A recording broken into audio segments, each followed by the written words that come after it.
It's our final night before summer vacation in the Integrity Octane Series, and before we take 2 weeks of action from the track, we got one more event to come at you here from the virtual Iowa Speedway. Welcome back to the Cornfields of Newton. This is the 17th race of the 2024 Octane Series, and tonight, a short track thriller is due to commence in less than 10 minutes time. Iowa Speedway, one of the most exciting circuits we went to last season, with a thrilling finish, which came down to a penalty. One of the only races decided after the checkered flag fell for good reason. Close racing, tight restarts, and an action-packed checkered flag battle gave way to a short track event we're looking to have once more on the 2024 schedule, and it's great to be back here in Iowa for another campaign. Nicholas Ward currently finds himself on provisional pole with 3 minutes and 45 seconds left on the timing charts. I'll be your host for tonight's event. I'm David Kreutz, your commentator and producer, and we hope you stick around as the action has only just begun here at Iowa, qualifying on its way, and so far 10 drivers have taken a time. Let's take a look back down to the track with Nick Ward currently at the top. He finds himself there by 3/1000ths of a second over Galen Gidman and Cody Smith, currently position number 3. Smith's going to jump up to first, and Ethan Lane goes right there with them. Lane looking for would-be win number 8 on the campaign today. And you see right there, Ethan making his way through up to the top of the board by more than 1/10 of a second over the rest of the respective pack. John Steele up to 12th, Eli Carr's up to 9th. And some competitive times already being taken here about halfway into their qualifying session, as Jacob Fife going to make his way down the back straightaway here. Fife, among others, looking for a solid top 10, top 15 run. One of our bigger fields this season, however. More than 25 drivers have registered, and that number still could rise before qualifying ends. At the line, Jacob takes it back up to 9th, and rookie Evan Ludy is up to position number 5. Evan making his first start of the year. 3 machine and end his qualifying run sitting just ahead of Ross Cato in that number 12. Ross is going to back it down. Jacob Fife, however, looks to be a driver going for a few extra practice turns, not laps, as he'll head down to pit road and put himself back out of the circuit. Brian McFerrin, position number 14 in the Under Armour 07, and Michael Araya on his first lap jumps up to second. Championship leader is going to be on the front row once again, and Araya now looking to best Ethan Lane as he comes off of that corner. The number 44 machine going to remain on its way now through 3 and 4. It looks like about 1/10 of a second better than his average lap. Let's see if there's a gain this time by at the line. Michael Araya was quicker, but not enough. That's a 16,000th of a second gain. Not going to be good for pole position, however, and Michael will sit in second provisionally with Sam Nieto and some other company on the track and try to take that spot from him. And Nieto now going to be on his way for his first lap's conclusion, coming across the line for Sam, and it's going to be a 23.522. That lap time is good for second immediately off the bat. He'll jump up to the front row, and we wondered if Sam could get up there to second. That he does, and it's a very solid lap time. Does not look like he's going to be able to improve on this time around, however. Such a big jump up to the front row, quick enough to get him on the top 2 spots regardless. At the line, it's going to be 1/10 of a second slower there for Sam Nieto. That lap would have been good for 4th, standalone. Blake Cannon now going to be on his way. Cannon, both the winner of the Octane and Ignite series this season. Whether or not he can join Sam Nieto and Michael Araya as late qualifying contenders up at the front of the field. Cannon across the line, 23.828. That's going to be a lap that puts him in the 6th spot. Still a ways to go here, but he's got one more lap to put it all together, and he's got less than 20 seconds on the clock by the time he heads down the back straight. Cannon looks to be about the same pace this time by, looking for some major gains through corners 3 and 4, and coming through, Cannon measurably quicker off of the stripe. It's going to be a 23.558. That lap will be good for 5th. Cannon up to the top 5 in his final lap, but not going to be good enough to best the number 54 of Ethan Lane. Lane back to the pole position. And the number 44 at the top of the chart by 106/1000ths of a second over Sam Nieto on the front row. Got 5 more minutes of warm-up before this racing begins in Iowa, so let's get to know your starting grid from the top to the bottom. This is a look at your overall grid here from the Iowa Speedway in the Cornfields 160. Top of the field, it's going to be Ethan Lane, 160 miles, 200 laps. Keep that in mind, this is a less than 1 mile long circuit. Lane was the quickest of all others as he takes his number 54 up to the top of the board with a 23.414 inside of row number 1. Sam Nieto then going to be second with a 23.52. It'll be Michael Araya in third, the championship leader just outside of the front row after his qualifying efforts, 3.524. Cody Smith, he's going to be in fourth with that 23.544 time, 1/100th of a second slower than Lariah, still good for the top 5, and Blake Cannon then going to be in fifth. Nick Ward going to be position number 6, and Dalen Gidman then in there will be in 7th, with 8th spot being Kyle Cooper and Evan Ludy, rounding out in the top 10 alongside Don Stevenson with a 23.605. Additionally, you're then going to see Ross Cato in 11th, and Joe Yakes is going to be in 12th, with Nick Tarbuck 13th, Jacob Fife 14th spot. How about Bobby Ross rounding out the top 15, and Brian McFerrin then 16th, with Matt Jana 17th, Eli Cars in 18th, Don Kalis, position number 19. Alan Rawell concludes the top 20. John Steele going to be in 21st for tonight's event, the final driver to take a time with a 24.399. Brad Patton then going to be 22nd. Randy Fiash third, and a 24th and final driver for tonight's event, it will be Jonathan Gearvon in the number 33. That's your starting grid for the Cornfields 200. 24 drivers have set a time and are good to go for tonight's event.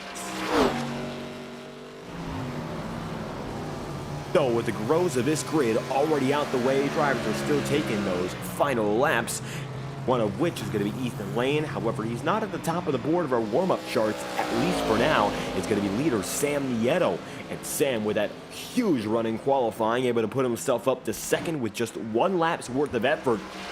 And we'll see whether or not he can translate that to some good long-run pace. Right now, he's heading down to the apron of the circuit, not making it down to pit road, and instead going down to the Legends part of the circuit and now inside the wall. Lane is up to second with 11 thousandths to spare. Both of those drivers might be the juggernauts for the race win tonight. However, I wouldn't count out a few others, and I would point the focus to one that's not on the track right now in Nick Tarbuck. Tarbuck won at this circuit last year. However, that was due to a post-race restart penalty for Seth Noel. The final restart came down to those two. Seth getting the jump out of turn number 4. And Nick Tarbuck was able to give himself the race victory, running in second the rest of the way to the line, and eventually scored the checkered flag. Two-time, that was his first and only win of the season. He's already gotten multiple this time around, 3 victories. As a matter of fact, an opportunity once again to go for win number 4, the track where he got his first. Evan Ludy, one of the other drivers, was promising tonight. We haven't seen all too much of our rookies this season in the Octane Series as a whole, some of which promising, like Matthew Thun Orston, number 13, Braxton Weaver. Night Series Championship, both of which coming over to the Octane Series for part-time campaigns so far, and Blake Cannon has been able to burst onto the scene, race victories in both series, and Ludy will be the next of these drivers to make his way in as a part-timer, and we'll see what Evan can do in that 0-3 running right now. 6th in the charts, warm-up charts anyway, and in regards to qualifying, as we previously mentioned, he's inside the top 10, 9th spot, right behind Don Stevenson. Ross Cato going to be 7th, and Eli Cars then in 8th, Don Giron 9th, and Sean Kalis concludes the top 10. Now, with less than a minute remaining, it's time to get things moving here in Iowa. It's going to be a day-to-night race. As you can see, the track is glowing, and it's, of course, the sun due to set. Current weather conditions go as follows. It's going to be an ambient temperature of 85 degrees Fahrenheit and a track temp of only 89. So expected to drop down to the low 80s as the night progresses. Drivers facing off against some very favorable conditions. Last night, the track temperature was up to 150 degrees Fahrenheit. Not the case today. Going to be much easier for these drivers to hang on to what they've got. Shouldn't have to worry about the temperature of the tire, at least as much. Practice has concluded. Sam Nieto, limping out of the final 2 turns, is the fastest driver quick time of 23.46.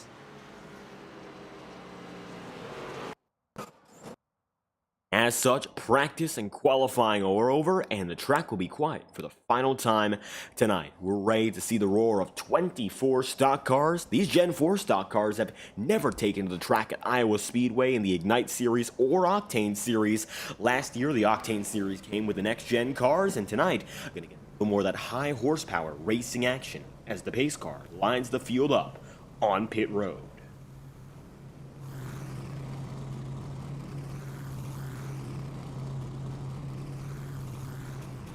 In the coming hour, expect the temperature to drop down to 74 degrees Fahrenheit as we will see not only track temperature but ambient temperature decrease as the sun continues to set. Wind right now going to be westbound at 2 miles an hour, a very minimal amount. It'll be even less so as the race progresses, getting down to 1 mile an hour southbound. Relative humidity and precipitation quite low and get lower. Relative humidity right now 34 degrees and it will drop into the single digits.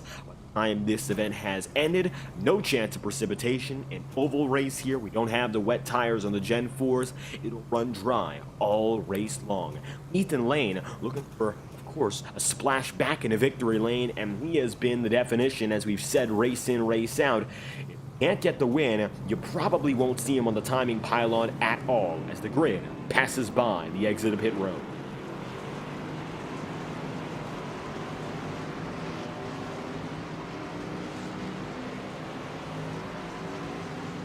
Catching back up with the field, Ethan Lane finds himself now third in the championship standings and in jeopardy of losing that third spot to Don Stevenson, who's now only 10 spots behind. For Lane, he's had himself a total of 7 victories this season, 8 top 5s and 8 top 10s, only 1 non-win finish as a top 5. So with that being said, consistency has been the big error, getting only 1 top 5 finish, a victory, and everything else has been outside of the top 10. One race was an 11th. That was at Texas Motor Speedway, the rest of which have been outside of the top 20, including what we saw last week. Ethan Lane put himself back in a more consistent footing, especially come time for the playoffs. Here in the regular season, it's not much an issue. He's caught up to the top 5 in the championship. Now, if all eyes are set on what's next, consistency is the big goal. Maintaining and succeeding that, easier said than done.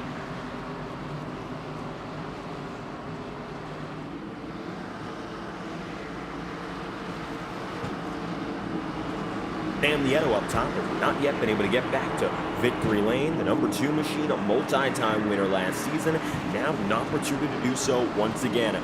Most likely, this season going to come down to those big 4 who have won races to this point. But Nieto, one of the veterans who might be able to throw his hat in the mix by the time we get the playoff reset. And a night like this will be the perfect time to strike with some momentum out of the Iowa Speedway. Will come through turn 4 this time by with Lane leading the way. We are green in the Cornfields 200.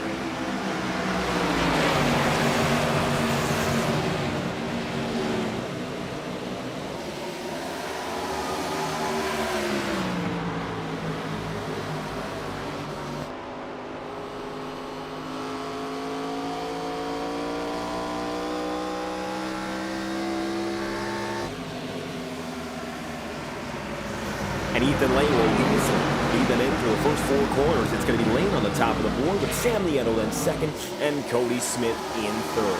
Michael Ryan going to be fourth, and Blake Cannon now rounds out the top 5. So the usual suspects at the front of the field have once again already climbed up to the top.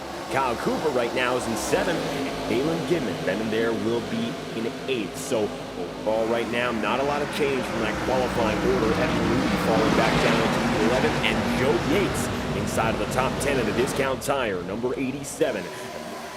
The Dodge charging up. All the while, Ludi now facing some pressure in his first race, trying to defend upon Jacob Fife and Ross Cato, so veteran company all around him. Right now, Ross neck and neck with Nick Tarbuck, your defending winner at this track.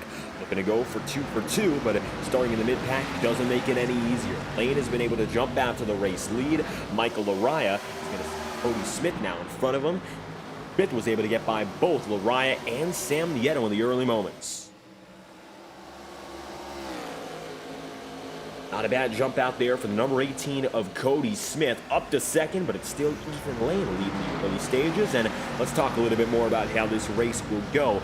Green flag strategy would either come down to a two-stop strategy, or if possible, the one-stopper. Most likely, you're going to see drivers coming in about lap 70 to 85 on the first run in, and then from there, you're going to see drivers come in again at about lap 140 to 155. So with that being said, most drivers here are setting themselves up to go for the next 50 to 60 laps without any trouble. 100-100 is a very long route to run, even without any fuel cell limits, and as such, don't expect these drivers to go all that distance, especially if they don't plan it out here in these early laps. Don Stevenson side by side right now with Kyle Cooper, and you'll see Stevenson going down to the inside groove once again. This is the fight for 8th. Low, the 47 machine of Stevenson trying to get his way back out, can't quite get clear, and Kyle remains right up top on him, hasn't been able to make that move stick.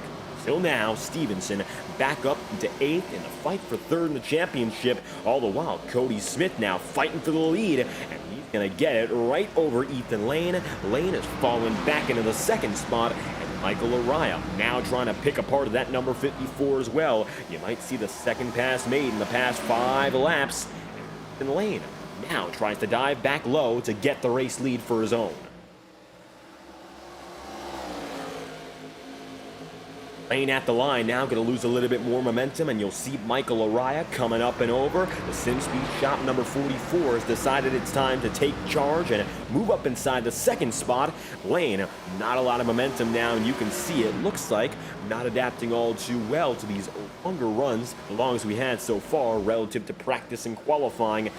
Going down to the bottom side, Michael Araya going to be able to take it up top, and that moves him into 2nd. Now, Lane that time by ran a 24.244, several tenths of a second off of both of his competitors now ahead of him, so we're wondering whether or not this will be intentional, just trying to save up his stuff, or instead is that much time, because there's still a few other drivers behind him who are running about the same pace at the 24.2s and beyond. But at the same time, for Lane, he's lost quite a lot quickly, and now he's a tenth of a second slower than Sam Nieto on that most recent lap.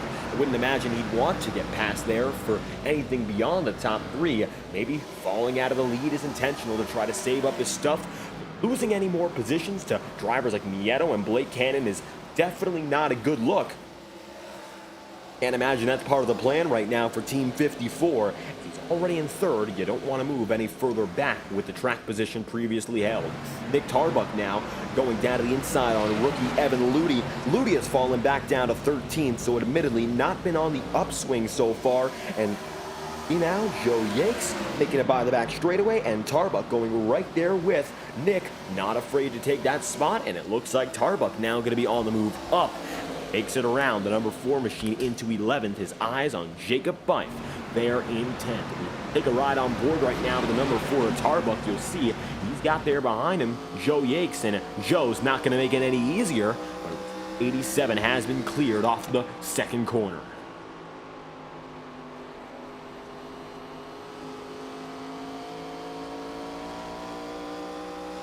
Nick Tarbuck going to be able to make his way through. That will get him up into the 11th position. Up next, of course, 10th spot, if he can get up to Jacob Fife.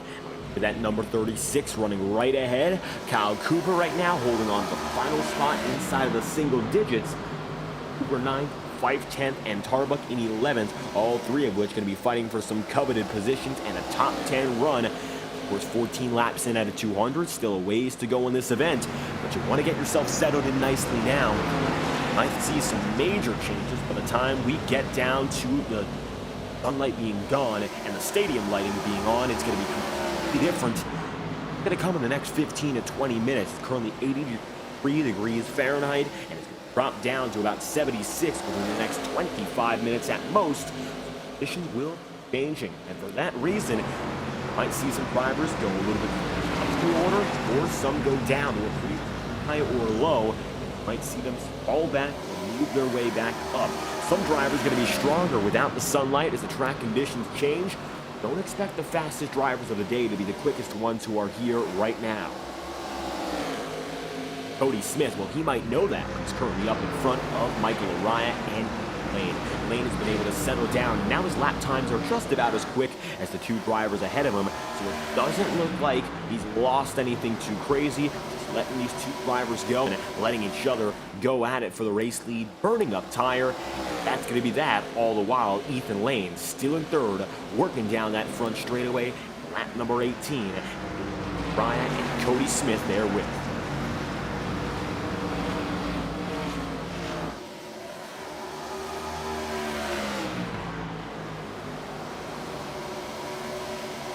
Cody Smith up top and Michael Araya right down low. To the bottom side goes the number 44 machine and your points leader looking to take the lead of this race. He's got himself now using the banking out of turn 4, carrying it through the curved front straightaway here. Much like Richmond originally was, more than a 7/8 mile circuit here in Iowa. Carries big time. It's not necessarily as Richmond is. A little bit larger. However, it gives these drivers the opportunity to pull through the corners with much more momentum. We're up to 150 miles an hour down the front straightaway, and Cody Smith got himself up top, running high. He's trying to use that momentum for all it's worth to keep ahead of Michael Araya. Araya's definitely got the pace, and if you look behind, Ethan Lane, definitely that call to fall back strategic. He's decided to put himself back in there within a quarter of a second of your top two drivers still in a head-to-head joust. Make it lap number 21 now. Cody Smith up top. The minor advantage he's got on the high side is not worn off just yet, but you can imagine Michael Araya definitely shredding those tires, trying to stay right there with it. Inside the cockpit just a little bit, the wheel work for both drivers getting a little bit more rigorous time after time. Ethan Lane, meanwhile, has been able to smoothly cut his way back up. He's in the toe of your leading drivers and now finds himself on the back bumper of Smith. Now going to see Cody Smith trying to make that move by for certain over Michael Araya. Good run out of the corner for Cody, and it looks like he will be clear. That is for the lead. Cody Smith once again back solely up in front, at least for half a straightaway, even though Michael Araya continues to send it down lower and deeper and quicker. Not going to be any easier as there's now a third driver in the battle. Take a look on board with Ethan Lane.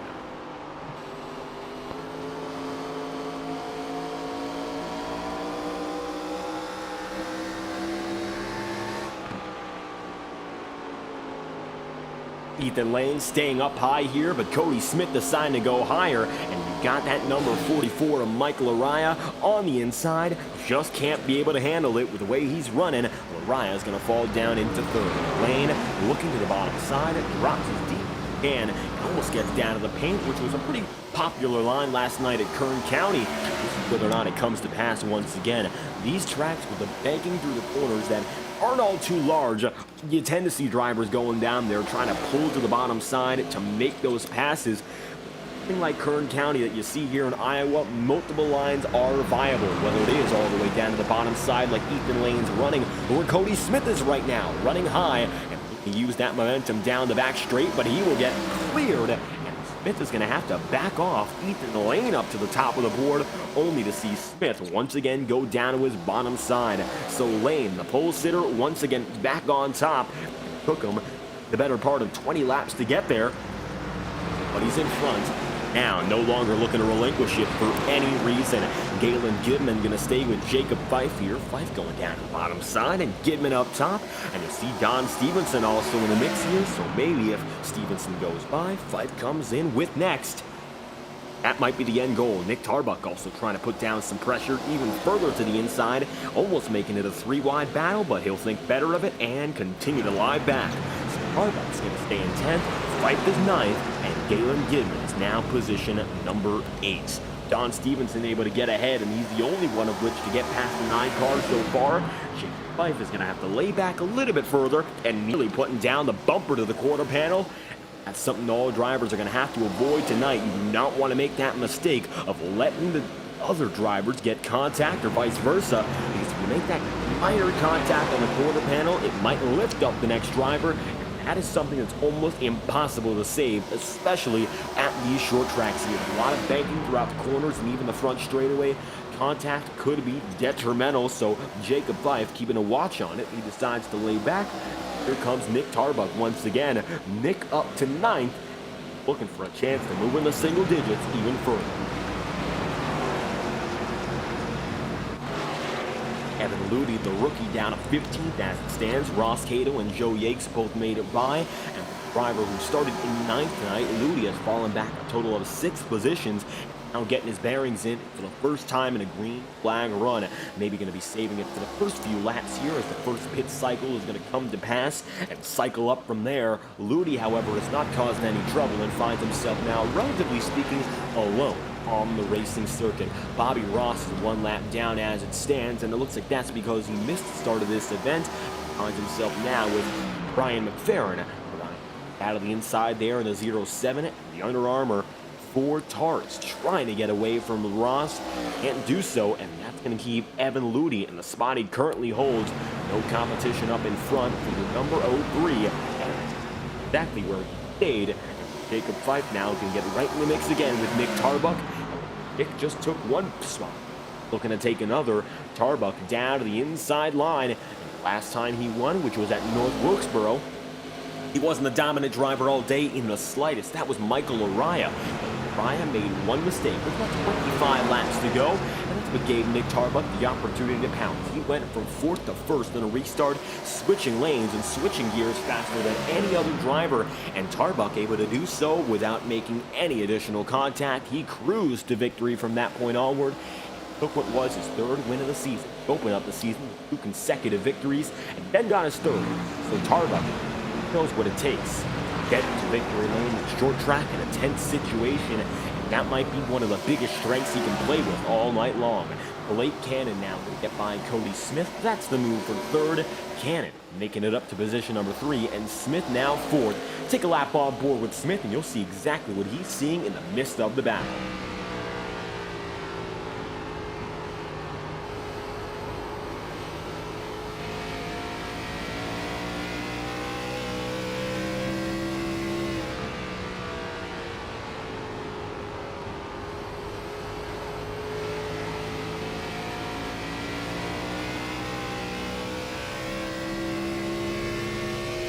The line. Cody Smith going to lose about 1/10 of a second that lap to his closest competitor, so no gains that time through. Running the high sides where he's prioritized himself.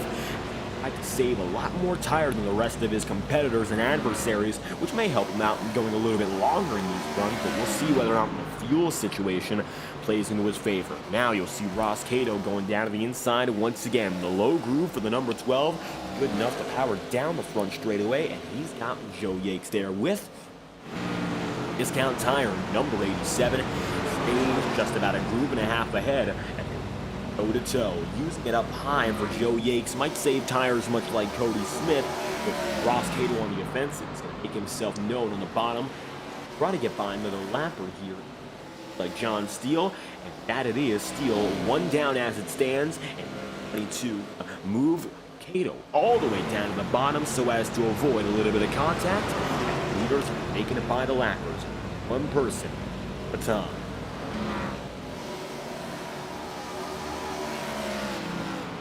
Blake Cannon, 27 machine, is up into 3rd and now close to your race leaders. Blake has been able to jump up from what was admittedly not the best of qualifying runs for this team, starting in 5th.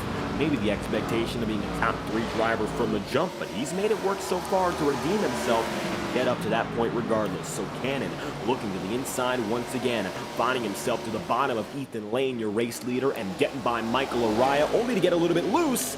And he'll have to give that spot right back to the number 44. So now Araya once again in 2nd. Cannon been making moves big to get up to this point already. It's been a rapid ascent. Had to get by some of the best in the business. Cody Smith, Sam Nieto, and the like. You're going down to the inside. The 27 of Cannon once again trying to get the advantage on Araya. Now lapper Eli Cars might make it a little bit trickier, but they're all going to get by Eli in a timely fashion. For 44, still facing all the pressure right there under him. Looking from both inside and outside the cockpit right now for Michael Araya, you can continuously see there's Blake Cannon out of the frame right now, but come the front straightaway, you'll see Cannon as close as he can be, trying to dive down to the bottom side and swoop right back up to make that position. Hasn't worked just yet. Cannon once again going to dive deeper into corners 1 and 2, much like Sam Nieto is right now to Cody Smith. Coming up on the corner once again, Lariah just maintaining his advantage. As long as he stays up there, calm and consistent, it looks like the position is with Michael, as opposed to going to Cody Smith or any other company. Blake Cannon gotten his way into third. Michael Lariah still up high, and they remain side by side for the 5th consecutive lap. Now all this racing is going to be a continued distraction, but Blake Cannon has just gotten by Lariah. This will move lane now to a point where he's got a little bit more pressure, and we discussed the number 54 machine working with that pressure. He's got to end up adapting and bending. Right now, he needs more than anything a few good points nights. Not necessarily barn burner race victories, but right now he needs himself just to get to the checkered flag in a good spot, which has been an on and off affair for Lane so far this season. Got himself 7 victories, of course a very impressive marker, the most of anyone this season, and or to start with 0 victories coming into 2024, he's still the winningest ever driver by a victory. Lane has it because he got 1 victory from 2023 and 7 so far in this campaign. Knows what it takes to win. Done so time and time again. Now it just comes about if you're not up there at the front of the field, you gotta make it home. At least with good runs, top 5s and top 10s would be fantastic for this. It would be as well. Now it's just all about clawing down that gap in the points, even letting Nick Tarbuck slide back up into second. Not a good look for the 54 crew, and of course, while it is not going to be a full season championship without any reset, gotta be an opportunity. And just keep on going, regardless of circumstance. Right now, Blake Cannon beginning to eat up on him, and you can see the gap now within about a quarter of a second, and still slightly decreasing.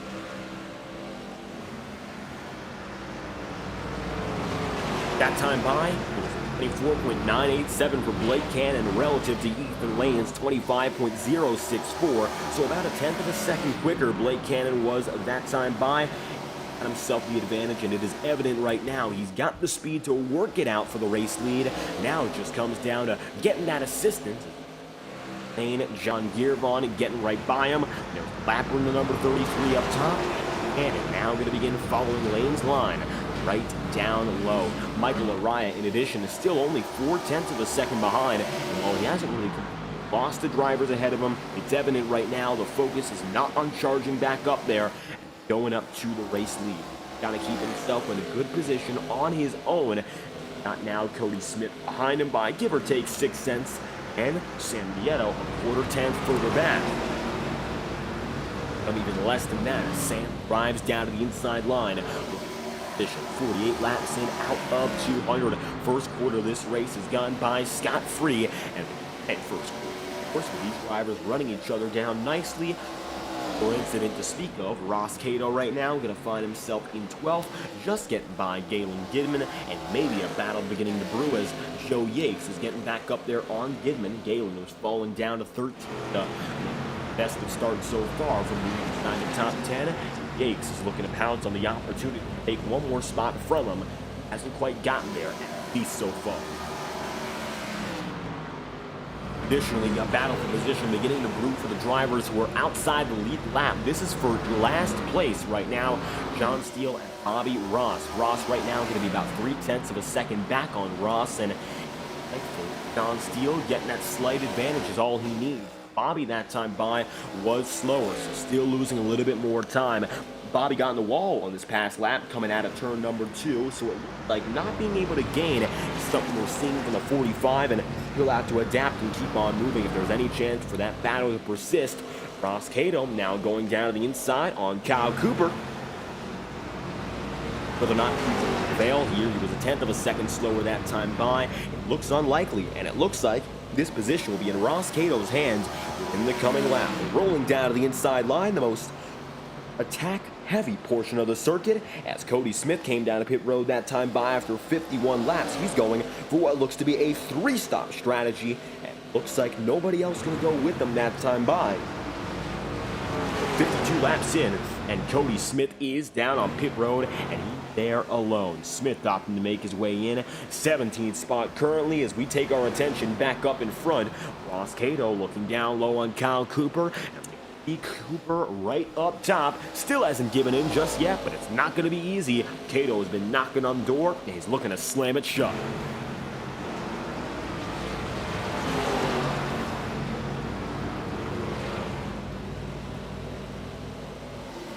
Now Ross Cato able to make that pass, and it looks like Cooper trying to get him back there on the bottom side, looking for some quick retaliation, but we'll see if at any point comes to fruition. That time by, though, doesn't work out, and the advantage is in Ross Cato's hands.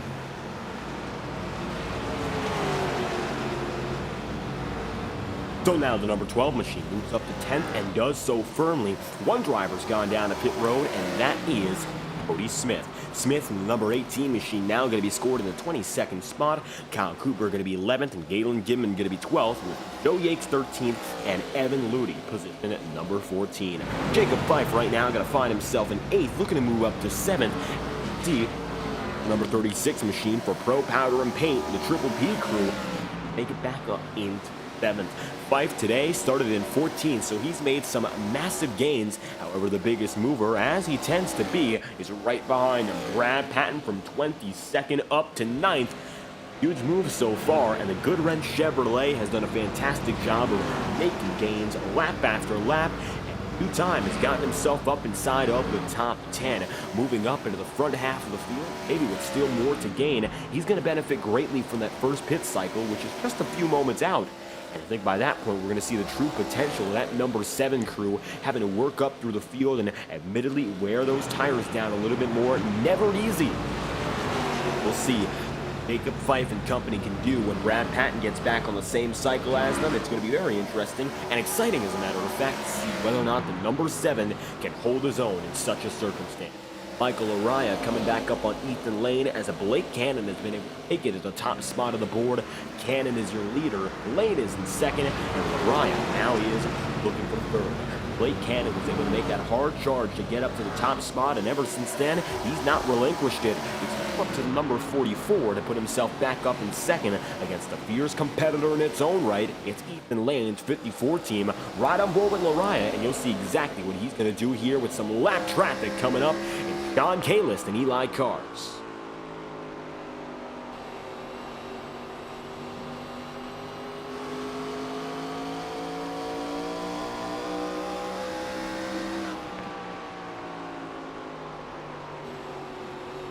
The bottom side, Sean Kalist going to find himself moved up high as both of your leaders here fighting one lapper individually.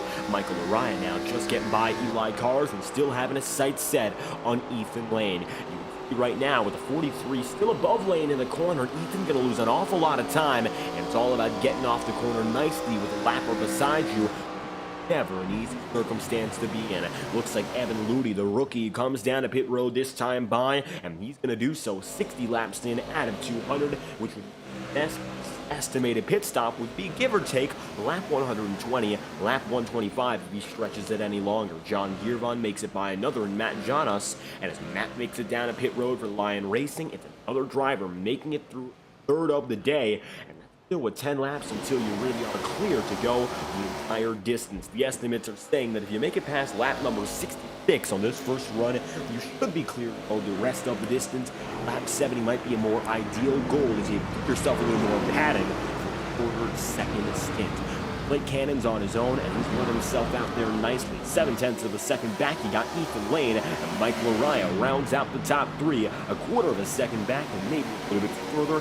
Sim Speed shop number 44, Sam Nieto going down to the inside, but Nick Tarbuck, the man who passes him, Tarbuck is up to 4th, 13th.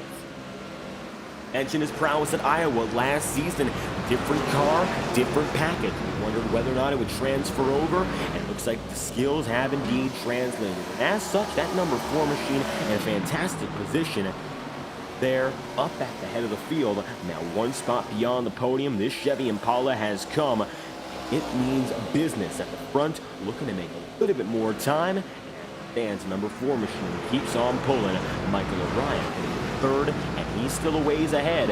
1.2 seconds, a gap that could be closed if Nick Tarbuck keeps the pace he's been running, because that time by he was 2 seconds quicker than Laraya. It looks like all of a sudden Tarbuck might be our best long-run driver, has just pulled into the top 5 and looking to give these drivers a run for their money as Jacob Fife currently runs in 8th, Don Stevens up top in 7th. Here comes the 36 down to the inside line, and the Pro Powder and Paint crew are almost due to make a pass stick. Happens here. Randy Fiash is also in the mix. The lapper will hold Don Stevenson right up high, and the perfect move for Jacob Fife, getting him side by side with a 36, and Stevenson with no choice but to back out and drop right back in line. He'll let Jacob Fife do the leading of this line, and he'll bring himself right through the number 36 up into 7th as a result. Not half bad for Jacob Fife. He makes himself known up into the 7th spot. Nick Ward going to be in 6th, and he's going to see Lane come down to pit road to the exact 3rd way marker. 66 coming to 67 laps, so he has hit the quota that's necessary to make it through for the rest of the day, and does so quietly pulling down a pit road. Lane, the first of Henders making down and in. If you've got a favorite driver and you'd like to shout them out in the FTN chat room, well, we'd love to hear from you here, so make sure to subscribe to the channel for unlimited chat room access. Pit road getting busy, and we'd love to hear your picks to win. Sam Nieto coming in, so is Don Stevenson. How's about Ross Cato and Kyle Cooper? And top strategy looks to be the most popular of the day so far. And comes the pack on their way in. Blake Cannon deciding to stay out for an extra lap. However, we'll see if he makes it to 69 in the race lead. That does, pulling together what's been a nice lead so far. Blake Cannon advantageous by a second and a half. Competitors further on back.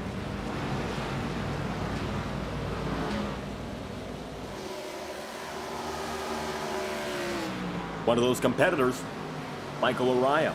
And you see him right here, right now, about a second off of your current race leader. However, that's going to change as Cannon comes down to pit road into lap number 70. And Blake deciding to make it in at our estimated time. Lap number 70 indeed. More than half the field has still not come down to pit road. Expect that to change as Tarbuck comes in. So does Jacob Fife. Additionally, Galen Gidman going to come through. And so pit road going to become more active than ever. 70 laps in at a 200. And the two-stop strategy will reign supreme tonight. As another comes through with Joe Yakes, and the leaders are more than they aren't.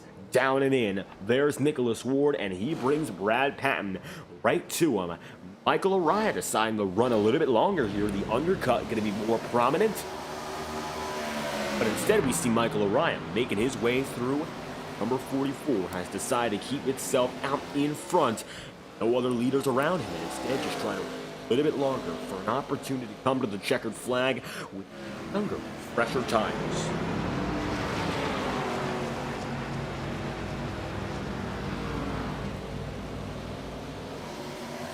So now with Michael Araya leading the way, he's got a 10-second advantage over the next best in Kyle Cooper. Ryan McFerrin then going to be in 3rd. The 07 machine for Under Armour, well, holding its own nicely inside of the podium, and much higher than the 16th place starting position Brian came with. But as you can see, with old tires comes big troubles, and multiple drivers going to pass him like it means nothing. The 07 machine making, of course, the most reasonable decision, drop down to pit road and do so quick. Here comes the 07 into pit road once again, and a fast move will put him down and in, and it will not take any other with him. Michael Araya not coming to pit road, and that time by he'll stay out for his 74th consecutive lap. Kyle Cooper going to be 2nd, and that will change now as Kyle decides to drop down and in. This will leave a total of 5 drivers left on this strategy. Kyle Cooper, Alan Rawell, Sean Kalist, John Gearvon, and the last who just bailed, Ryan McFerrin. And now it's going to be Michael Araya coming down and in, and does he bring with him another? Yes, he does. There's Kyle Cooper, there is Sean Kalist, and so, and Rawell struggling right there on the high side. He will be the next and the final to come in. Sam Nieto going to disconnect, and it looks like for him, race is over early. Perhaps pit road penalty, but he got out of the car so quickly we couldn't tell what occurred. And Rawell comes in after a total of 74 laps, and that will lead Michael Araya out of the race lead. Cody Smith right now, who is advantageous up in front. That's because he went down to pit road earliest of all. It's now going to be the number 18 machine. The race lead he inherited from all others. Got himself now 50 laps on his own cycle, off cycle with the rest of the field, as Blake Cannon is now going to fight head-to-head with Ethan Lane for the net race. After that point, Cannon and Lane have been able to cement themselves as the race leaders. Nick Tarbuck now has a very, very real opportunity for a podium here. Finds himself with the same set of Goodyear rubber as Lane. Don't count out Nick Tarbuck. It looks like there's still a very real opportunity for him to get back in the mix and try to fight with the leaders if he's able to climb. He's going to have second gap, which is not going to be easy. Not impossible, as Blake Cannon now going to move that number 54 up the track, and Ethan Lane going to get a little bit of that rubbing here as he races into turn one. Comes Cannon, he's going to slide through, and he does so as quick as ever. Cannon up to the net race lead as Cody Smith holds forth as the overall top driver.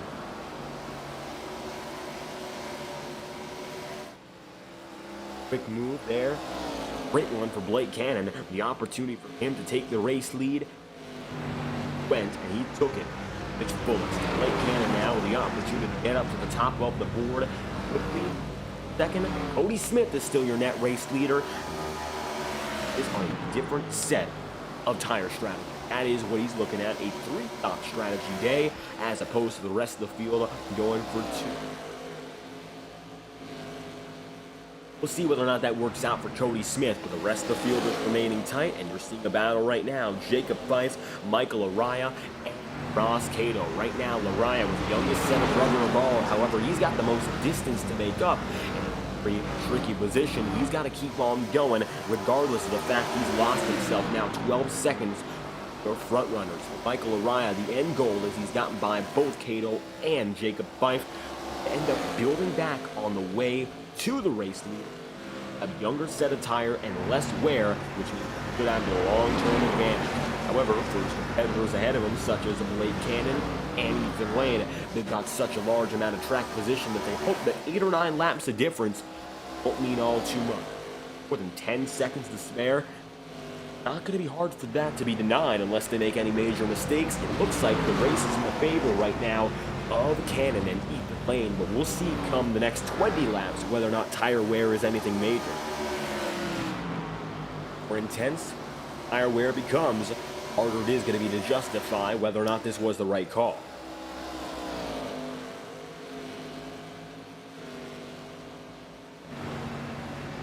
Have gotten away and done so in orderly fashion. Look back to Randy Fiash, Sean Kalis, and Alan Rowell, who are beginning to battle each other for position. Sean Kalis just getting by Randy Fiash in the number 40 machine, moving up into 18th. Kalis right now going to be coming up on another lapper in Matt Jonas, and right now for Sean, it looks like he's got the advantage above all of his competitors here in this section of the circuit. Got the youngest set of rubber, save for Alan Rowell, and should have the pace to keep up with Alan for the next coming laps. Top 15 finish.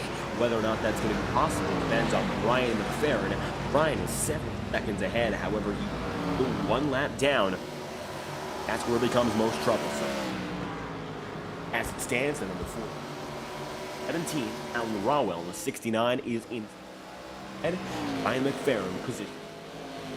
Closest battle is now going to be Matt Jonas and Randy Fiash, and you'll see the 55 machine looking a little bit higher, and he should be able to surge up top. 6 laps of younger rubber. Jonas struggling today on the old set of tire. Not going to be on the cycle with most of your race leaders for either of these runs. However, it seems like Matt Jonas on the cycle that Cody Smith is running, and he's up at the top of the track, gets loose, but keeps it straight. Randy Fiash up into 18th as a result. Quick pass as Kyle Cooper now puts his eyes on the number 9 machine of Galen Gidman. Gidman, who's been struggling all day long, is going to once again face it. Kyle Cooper down low, and the 7th place qualifier is now moved back into 14th, only to take the spot back once again. Back and forth game between these drivers. Don't expect it to get settled so quickly.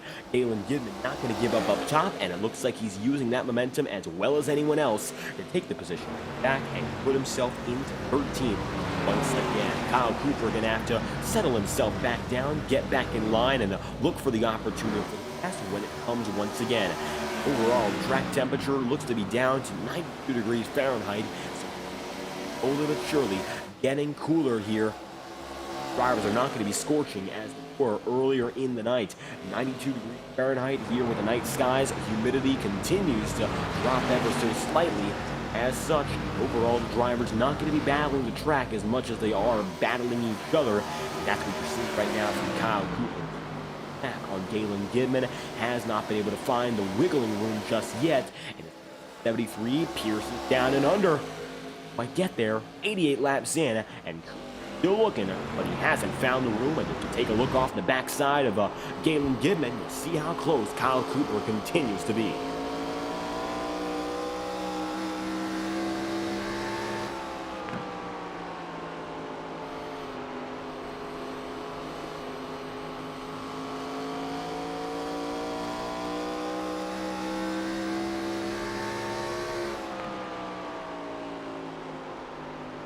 As such, there, the lapper being put back out of the way. Evan Ludy, the race rookie. Galen Gidman now able to get by further and further from Kyle Cooper, making big gains, and Cooper going to try to send it into the corner through 3 and 4 to make up some time. Not able to make it stick just yet. Still, Kyle Cooper remains waiting for the opportunity to come through advantageous in 1 and 2. Strong second dance, and now Kyle Cooper looks deep than Breyer, and it looks like Galen Gidman going to give it to him here. Come down the back straightaway with the advantage. Kyle Cooper moving into 12th as such. Mick Ward now coming up on Michael Araya, and it looks like for Ward, that's because Laraya just got by him. Mick tried to use that momentum coming out of turn 2 to make the pass back. Have the speed through the turns again. Michael's up to 5th. Up next for him would be Nick Tarbuck, who's now, well, if you look at that, he's right up there with Ethan Lane, and he's 1 second of Blake Cannon. Now Nick Tarbuck's road to victory doesn't seem to be all too improbable. He just has to get by Ethan Lane here, who appears to be slower than both Cannon and Tarbuck, and maybe even Michael Araya by the time he gets in the mix as well. Not a bad position to be lightest right now. Looks like they put themselves in a great position to keep on fighting, being a contender to this race from where they started. That is a huge, definitely speaking of the fact they started in 13th, we're all inside the top 10. Only 2 drivers started in a lower position in the top 5. Nobody started lower than 5th. Besides Tarbuck here was one outlier, and he's put himself in a great spot to keep himself there. John Stevenson now going to be with Jacob Fife. Fife going down, putting it low. Very similar pass to what we saw from Kyle Cooper. Ross Cato seeing Brad Patton do the same. Brad not able to complete the pass that time by Luce, and he comes back up ever so slightly up to the higher side of the track. However, he'll stay dead even. Go through up to 3 and 4. Brad Patton makes the pass, wiggles just a bit, but nevertheless, the move is his, and here comes Ross Cato, right down and low. Blake Cannon, 95 laps in, working down that back straightaway for Swindell Speed Lab. Got himself a great opportunity at the halfway point. Those bonus points as Cody Smith is now 6/10 back and off of the cycle. We'll see what Cody Smith can do. Try to get back with the field on time. Pit stop strategies are very hard to reverse after you try to go for it once. You can't really go backwards necessarily. Comes Ethan Lane in the 3rd spot as it stands.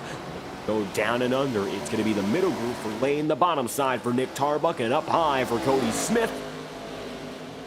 Cody now going to be in jeopardy as he's got multiple drivers coming right back at him for a spot. 54 Machine Lane is low, and he's going to bring Tarbuck even lower. Cody Smith right now going to be falling out of the podium, but the way this is moving with the next lap and a half.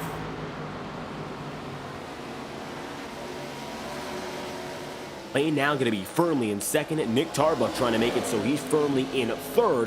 Making it down the front straightaway that time by. Tarbuck was a total of about a 10th and a half quicker. 8 versus 25-1 will bring Tarbuck not only below Ethan Lane, but past Cody Smith. And the fight for 2nd is on. Tarbuck looking to be the runner-up.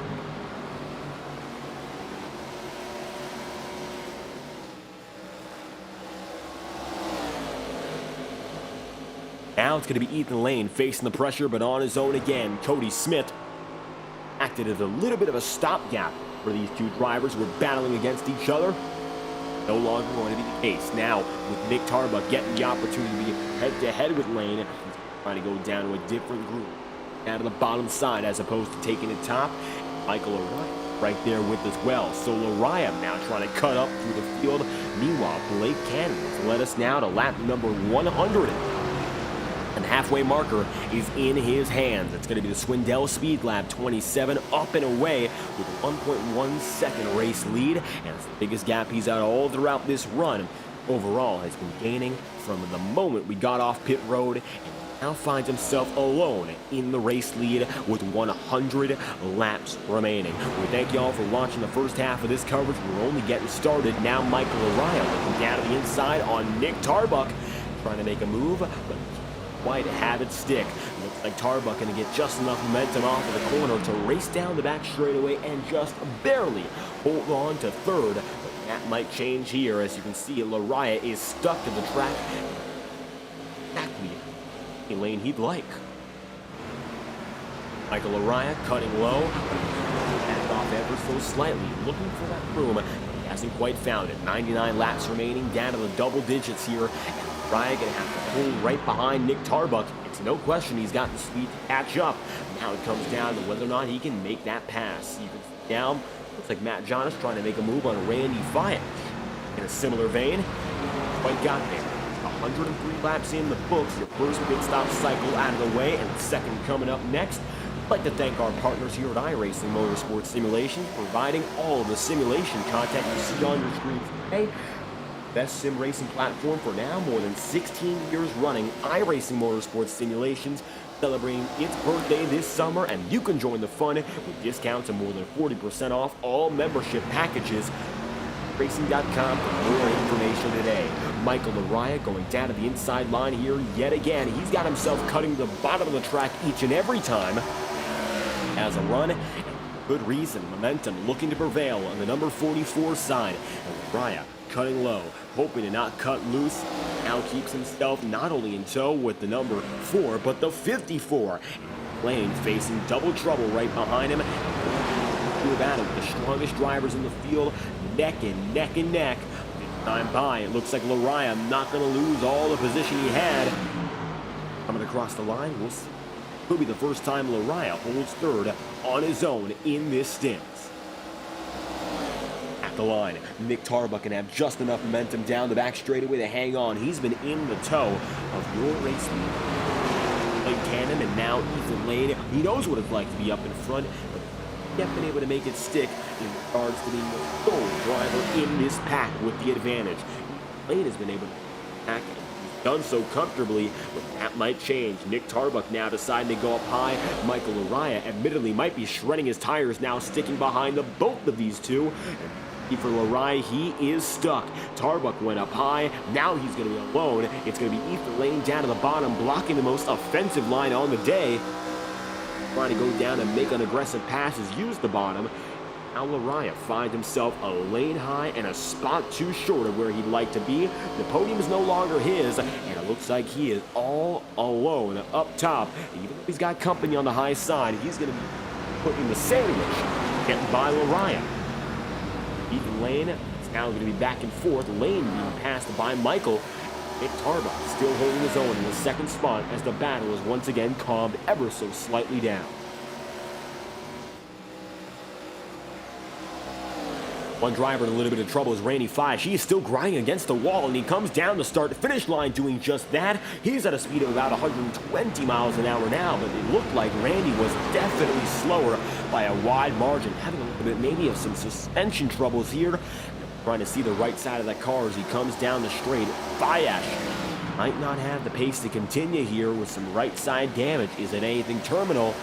Doesn't look like it is. So Fiat will continue with some scrapes on the right side, and Randy gets back on the way ever so slowly. This gets passed now by John Guillermo. That was a pass for 50th on the track.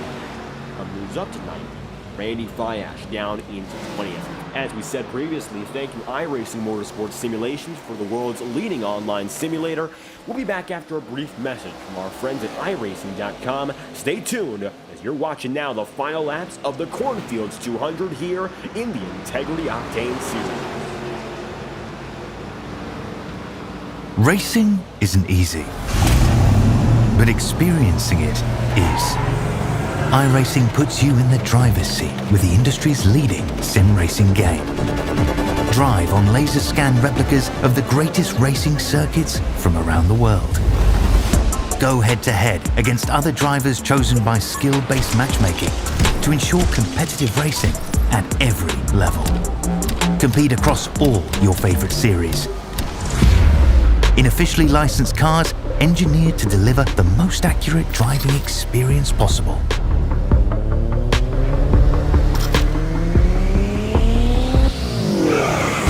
Join a race or host your own with players from across the globe. Race against the computer or in a league with friends. Feel the thrill behind the wheel. Visit iRacing.com.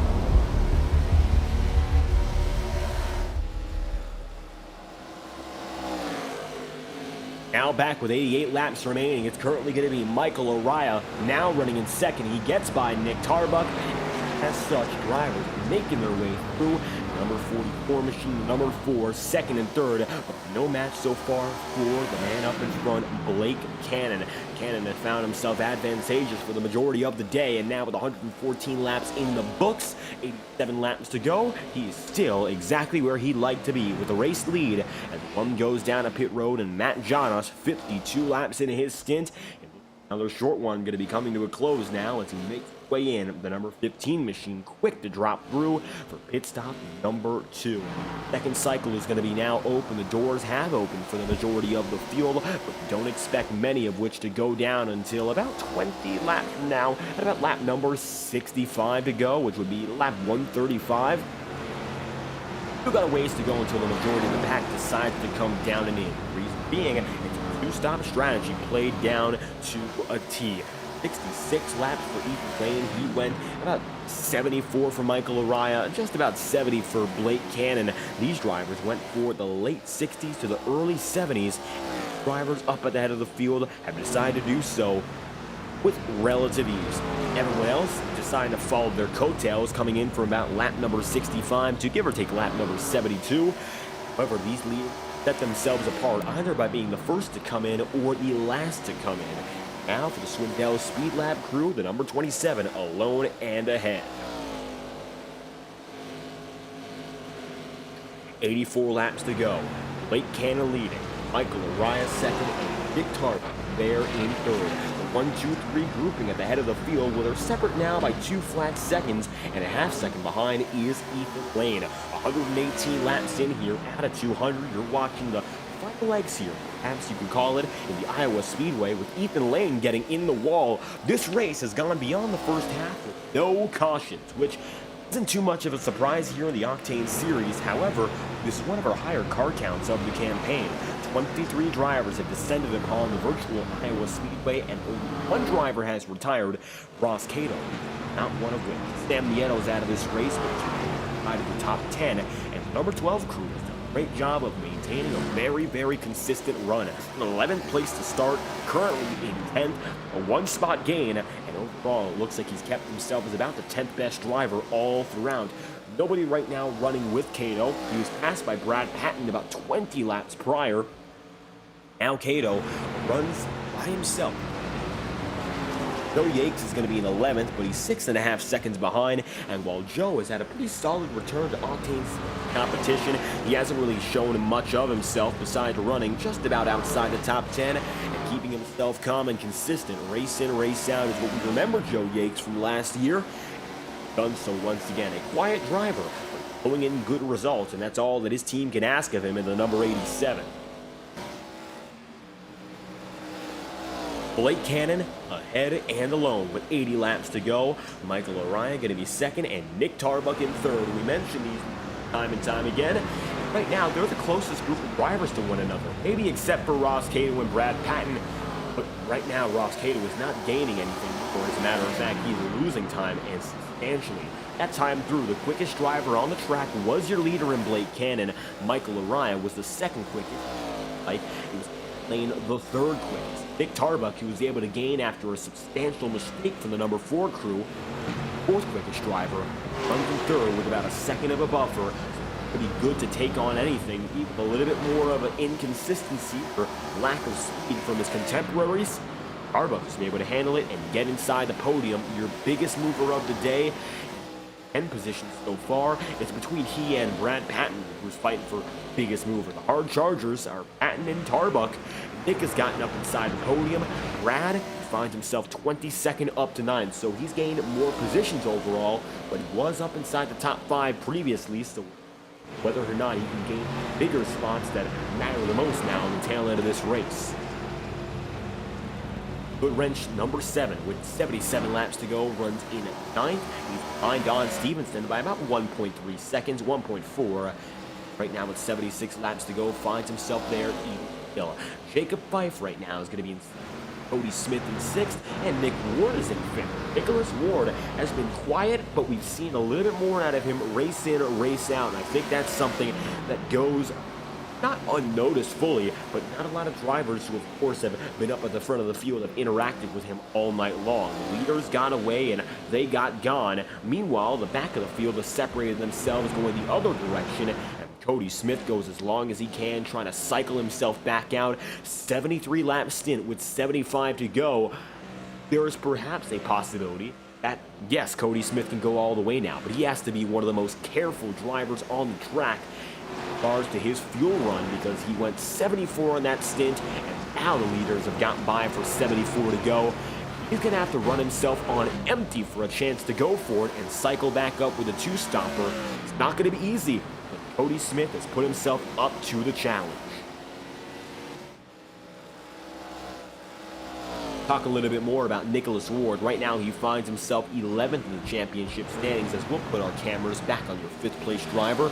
Ward, overall this season, slowly but surely getting up there inside of the top 5. 1 top 5 finish and 5 top 10s in the 15 events that he has started so far. So not at all a bad driver. He's gotten a top 10 in about a quarter, or more than a quarter now, a third of his starts. Another opportunity, top 5, which would be his second best finish of the campaign. Himself back up in the top 5. No doubt a great day for this team, and going to finish it off alone and ahead of guys like Jacob Fife and Don Stevenson, proven winners in this series. And Brad Patton right now finds himself in 8th in that good red Chevy. Monte Carlo unchallenged in 8th, and that ends up being how most of these drivers are driving right now. Nobody really contesting each other for the race lead or race beyond that point. Right now, running in a solid spot and keep themselves exactly where they are. 71 laps to go. That's been the way this race has gone from start to finish. Calm, consistent, and largely reliant on pit strategy. The way they roll. 71 laps to go. Brad Patton 8th, Ross Cato 9th, and Joe Yates in position number 10. How about Kyle Cooper right now 11th here, maybe getting a little bit more pressure than he'd like, because Kyle right now finds himself right ahead. Free machine comes getting passed by Blake Cannon. Cannon making the move. Speed Lab machine, and that put Kyle now 1 lap down. Joe Yates finds himself now in 10th, and Kyle Cooper going down to pit road, giving up a few more spots. Comes Kyle Cooper, number 73 machine, losing positions and quick. Brian McFerrin going to make his way in. Hero 7 machine inside the top dozen now with 69 laps remaining. Nice run from Brian McFerrin, getting just outside of the top 10's confines and maybe some room to gain. Blake Cannon, number 27 machine. Up there, 133 laps in. Let's take a look down your top 10 right now with 68 laps remaining. Blake Cannon will lead from Michael Araya in 2nd, and Nick Tarbuck will be there in 3rd. 4th spot is going to go to Ethan Lane, and Nick Ward will be in 5th, with Jacob Fife then 6th, Don Stevenson 7th, and Brad Patton position number 8.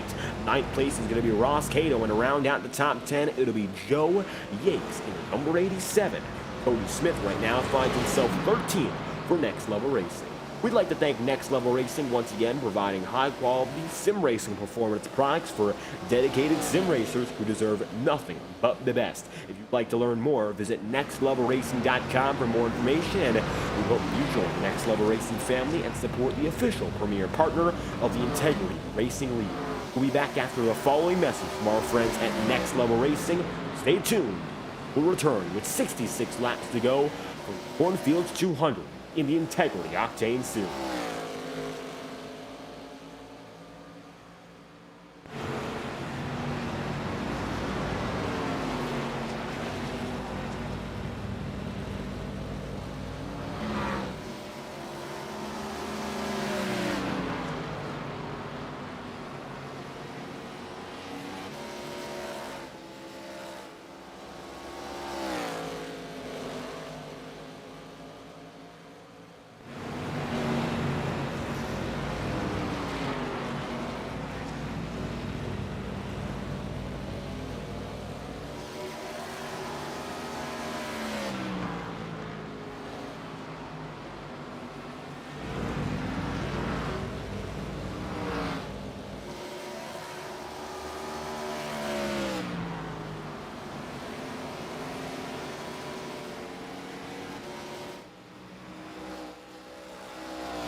Now Blake Cannon finding himself the leader by 9/10 of a second. He's got himself advantageous over Michael Lariah in the runner-up spot, and Nick Tarbuck then and there in third. How's about Ethan Lane in fourth, and to round out the top five, Nicholas Ward, but that lineup is slowly but surely changing.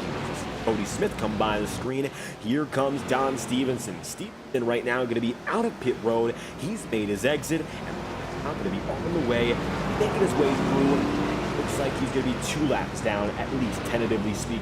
Pit lane is a very long one in terms of time. 4 seconds of length. Been at a lap and a half. And if you're not up front with the leaders, you can lose 2 laps very easily. That's exactly what we saw there. And Ryan McFerrin now facing a little bit of pressure from lappers, as it's going to be Galen Gitman soaring by him. And so does a few others. And Alan Rawell's coming up. Blake Cannon now coming down and in. And we're seeing the final pit cycle come into fruition. Blake Cannon, Ethan Lane, Nicholas Ward, and Jacob Fife all coming down and in together. Going to be a field jammed tight with pit road becoming busier and busier. Everyone entering in all at once. Michael Orion is the man who leads the way.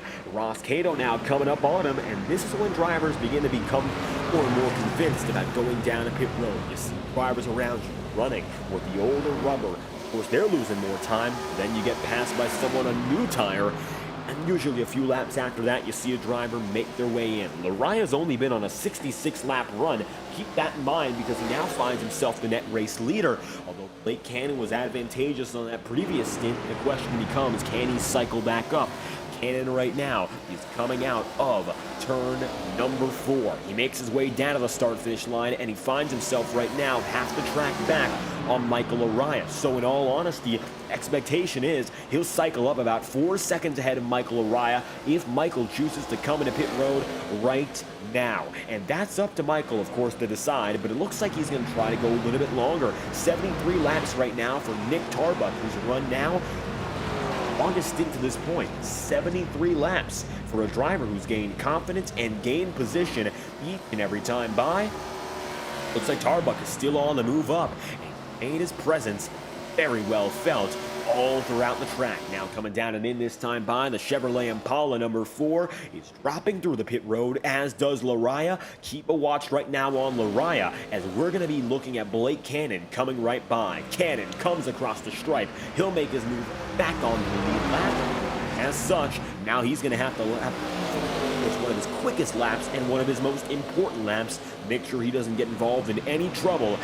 And across the line, ahead of Michael Lariah is the end goal. It looks like he'll firmly be ahead of Michael this time by. Cannon will cycle back up to the race lead, and Michael Lariah, you can see it right now, he's on pit road, and Blake Cannon is advantageous. The 27 cuts loose, gets the lead, and Lariah comes out about 4 seconds behind your race leader. He'll have to make up that ground on the racing circuit as he ends up cycling out, officially speaking, 6 seconds back. So relatively speaking, those estimates were accurate, and that all comes down to timing it with the average pit stop cycle. So far, the average time on pit road comes into about 42 seconds of length, and he was about 40-odd seconds ahead. Michael Orion was. You got to keep in mind that you got to slow down to enter and exit pit road too. So comes down to it, you lose more like 50 seconds committing going through exiting pit road. A lot of time to lose and a lot of time for your rivals to gain. You don't want to give all that up, but it's a necessary evil of racing. If you even want to call it an evil per se, that's just how these cars work. You go down the pit road, you get yourself fueled up, and you get right back on the way. And so, Blake Cannon leads 55 laps to go. Got Cody Smith in second, Michael Araya then and there in third, and Ethan Lane going to be fourth. Nick Wood rounding out the top 5. He's ahead now of Nick Tarbuck. We'll see what happens here. Tarbuck has been a top 5 driver all throughout.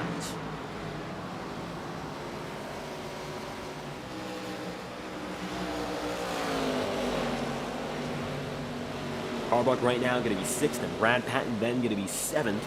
Now second up on Don Stevenson. A close battle beginning to brew between Ross Cato and Jacob Fife. Right now the number 30 up and ahead of the number 12 in Cato. Jacob, well, he's run inside the top 10 for the majority of this race, but has been quiet with some light gains. Jacob Fife from 14th up to 9th today. He's been running around the bubble of 12th to 10th. And overall, while he's made some gains, really one of the quieter days for this crew, which has proven to be solid. Getting a quiet day is always good for any team in series because it most often means you got out of trouble and kept yourself at the front. Right now, one driver who just got moved back, Nicholas Ward, trying to get back up there to Tarbuck, and you can see he's putting every ounce of effort he can into these corners. Let's see what Ward can do here as we ride on board.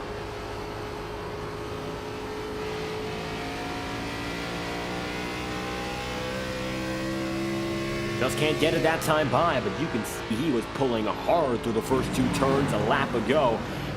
Trying to make it back up, but in some circumstances, it's not possible to make back time. Tarbuck is going to be able to take the position and clearly do so. All the while, Joe Yakes now going to fight side by side with Galen Gidman. It's in favor right now of Galen, and it looks like the number 9 crew takes the spot and does so with ease. The RSVP number 9 team making it by, and as such, caution's out for the first time tonight, the reason being Jacob Fife, and Fife ends up causing the first yellow flag of the day with 50 laps to go. Let's take an instant replay as we figure out what just caused it here. A caution most unexpected, and now in the dying laps of this race, we'll take a look back and see what led to it. Can you believe it? Jacob Fife is going to bring through the yellow flag, and we'll figure out what happened, and you can see he gets loose out of 4, and it's a very controlled spin getting back on the way, but damage nevertheless, and Fife brings out the yellow flag. Looks like just getting loose out of the corner here. We'll ride on board this time by and figure out what just caused it. Many a driver have seen this issue come through. Jacob Fife, a very similar circumstance, gets through the corner, riding on board, and you'll see snapping loose off the exit, just pushing a little too hard. That's evidently what happened there for the number 36 team, as Fife brings out the yellow flag alone. Caution is out. Now as we take a look back in front, it looks like pit road is busy once again, and drivers are making their way in for a strategy call that could be game-changing here. Take a look off the exit, and you'll see who makes it out first.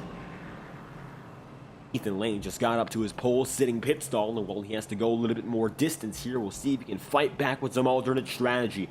Michael Laraya gets out up in front. It's going to be Laraya, then going to be Blake Cannon, then Cody Smith, and then Ethan Lane to be passed with them. There is Ford, Nicholas Tarbuck, and also Brad Patton. Laraya with the advantage now, with a total now of 48 laps to go, the 44 up in front. We got a little bit of time before we bring back the green flag racing here. Until we go back green, we're going to bring you some non-stop coverage here live on FTN. You won't miss a thing. On the right side of your screen will be the drivers, and we'll have a little bit of a message from our FTN associates brought to you. Flag falls once more. So we'll be right back here on FTN as we will bring you some non-stop coverage.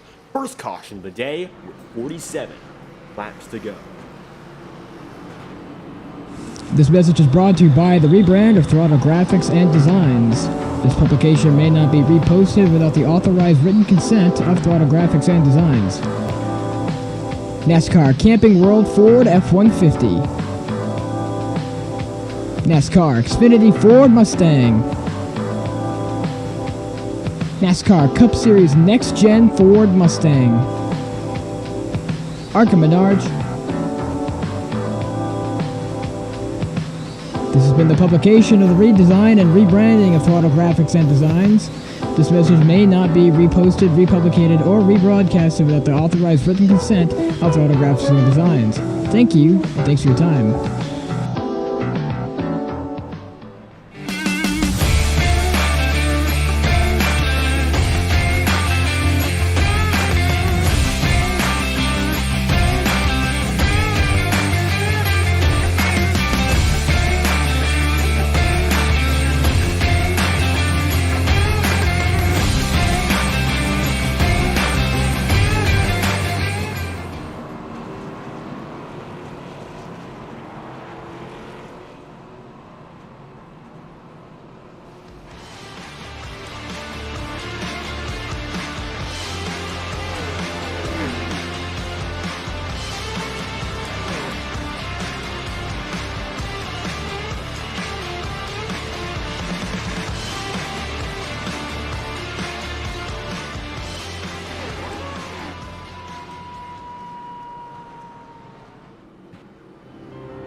And so now, 45 laps to go. We're going green this time by with Michael Araya in control.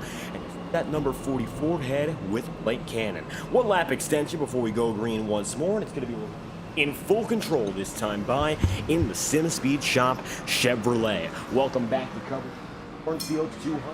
Exciting race so far. A long strategy fight. Almost gets it. But that caution is only going to mean everyone is back on the cycle. So we'll see whether or not that plays in the favor of a driver like Michael Araya, or if someone else is going to come time by. That remains to be seen as the iRacing official pace car. Go one lap until the green flag is due to fly.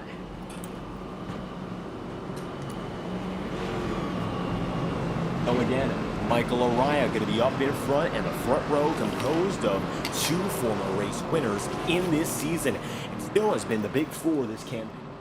Nick Tarbuck and Lane, the other two of the big four, but Araya and Cannon tonight have been the standouts of this small group.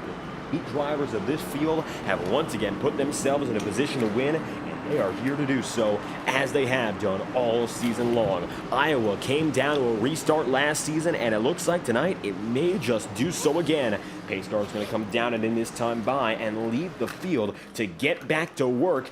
He comes leader Michael Araya, and so it begins one more time. Green flags out with 44 laps to go, and Araya gets the jump.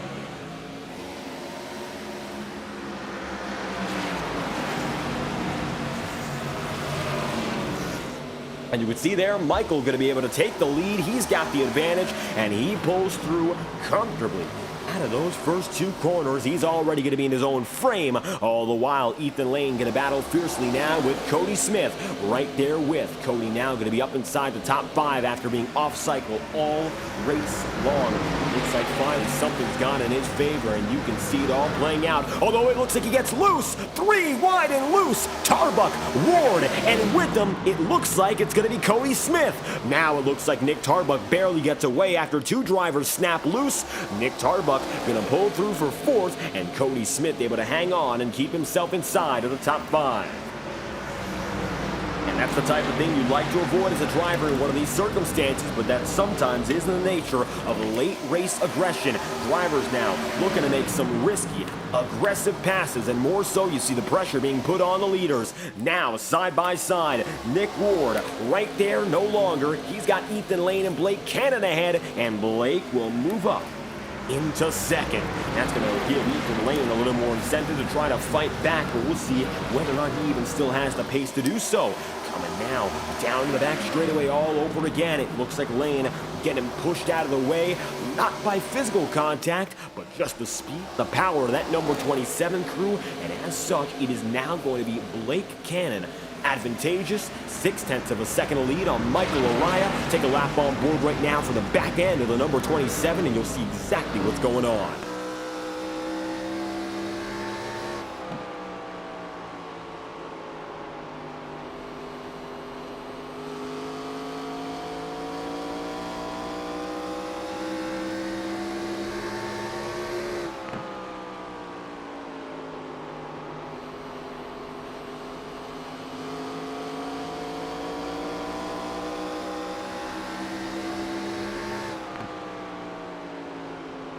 Now Cody Smith, one of the lone drivers up top, and once again all has settled down and settled in.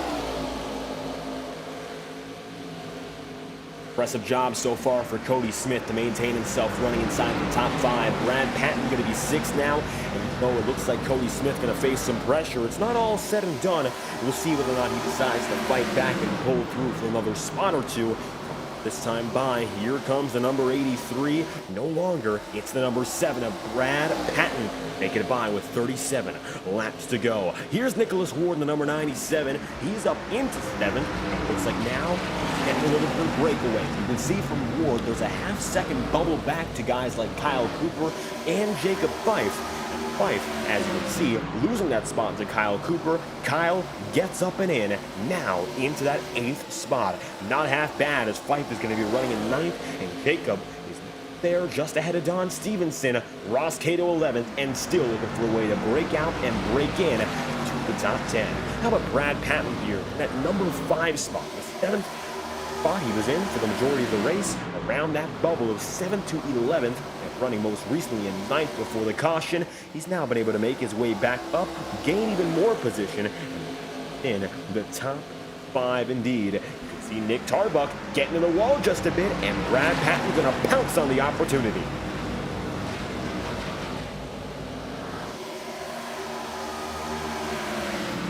Nick Tarbuck is now eyeing up a shot for another driver, being Blake Cannon. Patton going to be right there with.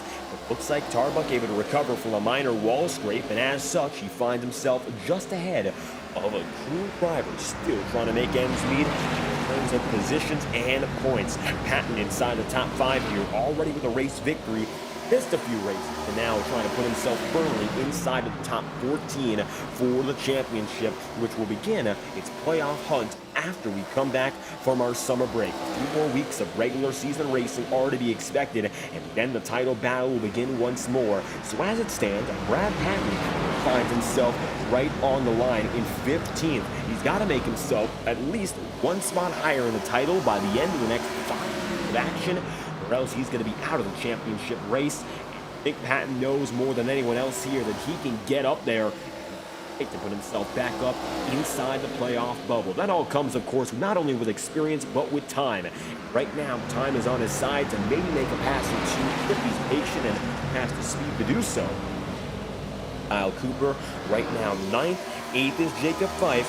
10th, Don Stevenson. And Kyle Cooper finds himself sandwiched.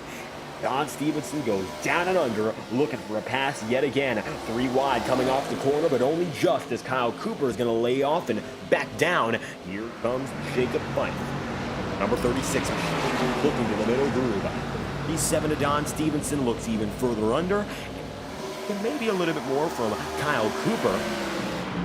That number 73 machine now to run the middle groove as Fife did and try to keep that spot. Different driving styles, of course, gives way to different outcomes, and for Cooper, he looks to have been much more comfortable on the bottom side. Don Stevenson going to take advantage of just that and use that groove against him. Quick move. Great opportunity for Fife to keep himself up in the spot. 2 drivers behind him distracting each other with another battle. Michael Araya now going to lead from Ethan Lane, and Lane has been able to get away for second. Blake Cannon, who seemed dominant prior to the point of the caution, well, no longer there, and as such, on level footing, the 44 and the 54 are the top two drivers going at each other head-to-head. Lane is looking for an 8th victory of the season. Michael Araya, of course, with an opportunity to make things happen here in the number 44, getting back to victory lane himself in what has already been one of the most successful seasons in Octane Series history. Michael Araya already has 5 wins and is looking for his 6th. Lane, of course, looking for win number 7, an opportunity to get right back up there with Laraya and gaining in the points table. Nick Ward going to go down to the bottom side on Brad Patton. A move down and low. And it looks like it will stick, but not for a spot, just trying to stay side by side. Patton with enough momentum down the back straightaway to still hold the advantage into the corners and out of them as well. So into turns 1 and 2, Brad Patton keeps the position, and Nicholas Ward is going to have to keep on waiting. But a top 5 spot, he can tell it's right ahead of him. He can sense the fact he can go for it now. It all comes down to looking for the room and taking it when it becomes most available. Nick Tarbuck also looking for a podium just ahead, and even though it might not be a race win, still not a guarantee it won't be, but it might not be a race win. Tarbuck is still with Blake Cannon, former race leader, will he now getting beaten down, trying to hold on to a podium, just trying to hold on to the top 3 spot. That's the goal right now for Blake Cannon, as Tarbuck has gotten closer and closer and closer, and now he's right there on the back bumper with 24 laps to go, and we're down to the home stretch here in the Octane Series. The final few laps of racing have come to a head, and Cornfields 200 looking more and more like it's going to be a 20-odd lap sprint to decide the race winner and the entire composition of the podium. Tarbuck remains right behind Blake Cannon, and 23 laps to go this time. And we're going to crank it up with the best camera providers from the iRacing platform, TrackCams22.com. The best broadcasters use and choose the best cameras, and for good reason. Check out Track Cams for Gourmets after tonight's broadcast, and we hope you, of course, if you're an iRacing broadcaster yourself, visit their website and find out about their one of many camera plans and options for all types of motorsport on the iRacing platform. Let's crank it up with 22 laps to go, courtesy of our friends at Track Cams for Gourmets.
Michael Araya finds himself with the race lead now coming to 14 laps remaining. The home stretch is in effect, and it's going to be now Tarbuck in second. And you can see that quick move the number 4 made to get up inside the second spot. It looks like all of a sudden there's a chance for Tarbuck to go for 2 consecutive wins at the Iowa Speedway.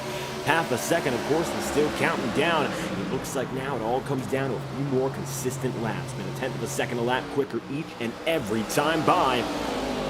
Looks like right now, for Michael Araya there in second, it looks indeed more time again for Tarbuck to gain rather than there is for Michael Araya to lose. Araya cannot afford a few more good laps out of Nick Tarbuck, and that's exactly what Nick is getting. Poor machine trying to make his way through, and it looks like now he's going to cut deep. Going down to the inside, getting down by the paint. He's got the groove, he's got the rhythm and the speed, and now he's putting it all together a quarter of a second back with what comes down to a baker's dozen remaining. Riding on board with Nick Tarbuck here, you can see him sailing up to the high side. He's using every inch of the track he can, high side and low side, and now with 12 to go, your defending Iowa winner has come alive. He started 13th today, and now to the lapper. There's Eli Cars making it 3 wide. Down to the inside still. He'll hold it to the bottom. It's Nick Tarbuck running deep. And now Michael Araya almost contact with the number 82 of Eli Cars trying to get away with it. Will keep on driving as hard as he can, pushing the gears up to the rev limit, and 190 laps in with 11 laps to go. Araya just barely hangs on, and this is Tarbuck's specialty, coming in late as the closer, much as the former driver, the number 4 Kevin Harvick, coming in late has been Tarbuck's specialty. He did so in Daytona, did so in North Wilkesboro, looking to do so again here tonight in Iowa. With 10 remaining, he's got himself now in second, looking to claw down those final 2 tenths in due time.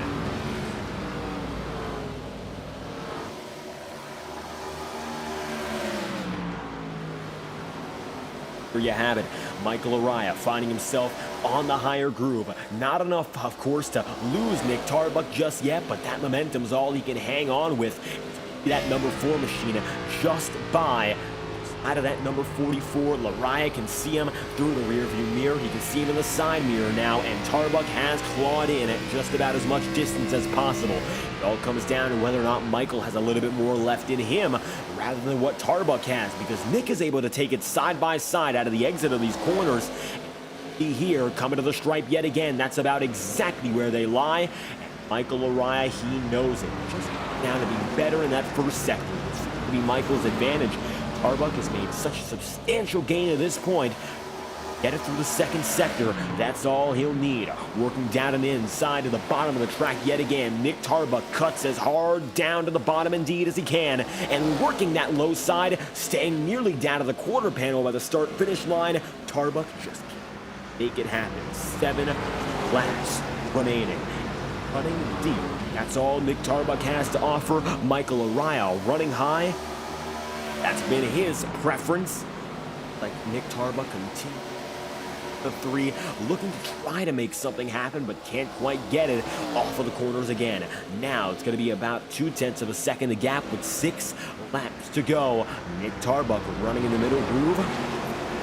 Halfway through what could have been a very, very momentous pass, but hasn't been able to make it stick. He's gotten through to the point of being side by side, but has not yet been able to make it, of course, an official pass.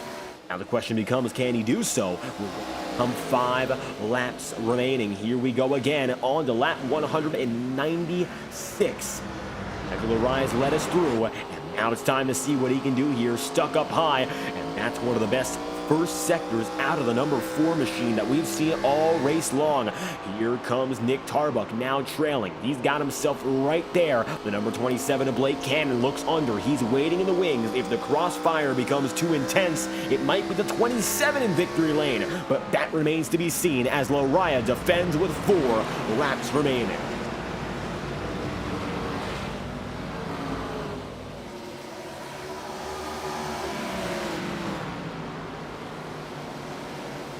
Michael Araya coming up on one more lapper. That's John Giovon. It looks like there's going to be no trouble given for the number 33. He stays down low. The leaders stay up through the higher and middle grooves respectively.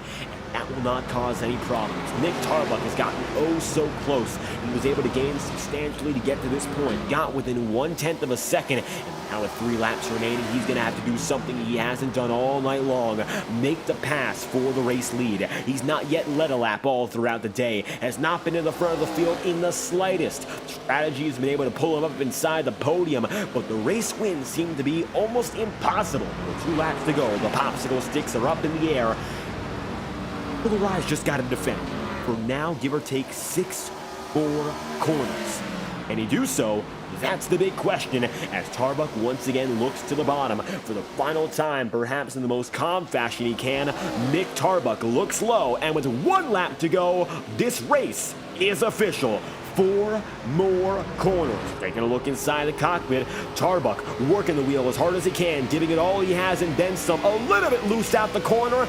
That might be the final nail of the coffin. Nick Tarbuck driving deep, goes down to the bottom side, sticks it as far low as he can, but Michael Araya with the run off the corner will pull through and win his 6th race of the season. Lariah collects the checkered flag in the Cornfields 200, and Nick Tarbuck, winner last season, comes second at the line for the 2nd year in a row. This time around, though, I don't believe a penalty can help him. The number 4 runner-up, and Michael Lariah. Victory lane is his here in Newton. Slamming the door on the field tonight. Number 44 was dominant and begins to burn it down right behind the start-finish line.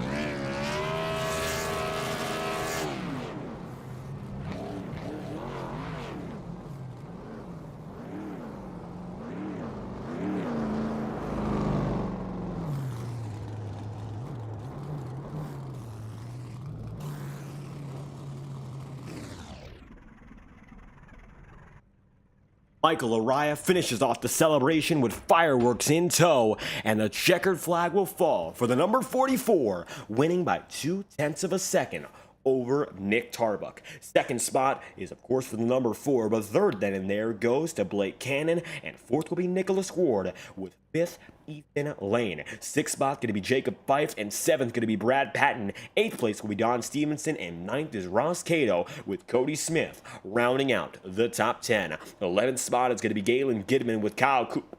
12th, Joe Yakes will be 13th, and Evan Ludy will be 14th spot, with Ryan McFerrin 15th, and Alan Rowell then 16th place. Sean Kalis going to be 17th, and Bobby Ross is 18th, with John Giavon 19th, and Randy Fiash rounding out the top 10. 21st will then go to Eli Cars, 7 laps down. The beginning of your retirees is here with John Steele 22nd, Matt Jonas 23rd, and Sam Nieto, the 24th and final driver on the day. Just like that, checkered flag has fallen in Iowa in a fantastic battle for the victory. Go this time around to Michael Araya, getting the final win of the season before our summer break. His 6th of the campaign, and now he's within 1 of tying the single season wins record. Lane has already set it so far with 7, but Lariah has gotten even closer again, and the 6th win comes in perhaps the most dramatic fashion of any so far. This time around, Michael, we remember what happened at North Wilkesboro, the most recent short track coming into the night. Nick Tarbuck got the better of you in the final 20 laps, but this time around, you defended, held your ground, and came to victory lane. The checkered flag is yours tonight. Victory in Iowa perhaps never felt much sweeter. Your 6th of the season. Michael, what's it like? Oh, this is awesome. This is probably one of the proudest wins that I've had so far this season. Made a really gutsy call there on that caution to take 2 tires. I knew that Blake and we were pretty equal on speed, but clean air means so much, and just my thought process was, getting that jump on the restart, controlling the race was maybe going to be all the difference, and it was. I'm glad I made that call. It was real gutsy, and Ethan was all over me there the first half of that last run there. Uh, Definitely the four fresher tires had a bit of an advantage, but I had a good defensive line figured out there, and then all of a sudden here comes Nick, and Nick was showing a lot of pace at the end of the green flag runs there. He had something figured out running the bottom, and he was making up a ton of time. So I knew he was going to be real tough to hold off there, and I just had to run really smooth laps. I couldn't overdo it one time, or he was going to get by me. Um, so I'm just really proud that I was able to focus and hit my marks and not give up this win. I view this almost as like a test for the championship race. I mean, we're going to be put through this kind of pressure, and you have to execute with these guys with how competitive they are. So really happy with the win tonight. And no question, the level of competition tonight was perhaps some of the highest we've seen all season long. The top 5 drivers all pulled their weight and then some. Mostly depended on the green flag strategy, and that short sprint felt about as natural as ever there, with each driver getting a chance to go at it. You pulled away in the final leg of the green flag run, especially until Nick got back to you. But tonight, with the green flag run, you were in the midst of some very fierce competition. So what was it like for those first 150 laps, knowing it was anyone's game? Especially you were running a different strategy where you'd come back up there later, running longer in the green flag runs, then going down a pit road and trying to go against the undercut. Yeah, I so the first 150 laps there, it was a blast though. I mean, like tonight's race was just so much fun. I was looking forward to this race a lot, and just for the reason of being able to run all kinds of lines, and it did not disappoint.